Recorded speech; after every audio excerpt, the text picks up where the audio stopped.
এই ঠোঁট দিয়া আমি ঠোঁটের মধ্যে লিপস্টিক লাগায়া যুবকদেরকে আকৃষ্ট করতাম।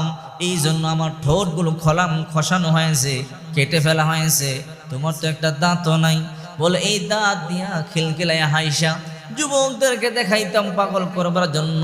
এই জন্য একটা নয়, দুইটা নয়, 32টা দাঁত সব টানিয়া টানিয়া খোলানো হয়েছে। হাতের নখগুলো কোথায়? একটা নখ তোমার নাই, বলে না, টানিয়া টানিয়া সব খসানো হয়েছে। কারণ কি? এই নখের মধ্যে নীল পালিশ লাগায়া যুবকদেরকে আকৃষ্ট করতাম। এই জন্য আমার হাতের নখগুলোকে টানিয়া টানিয়া খসানো হয়েছে, নীল পালিশ ব্যবহার করতাম।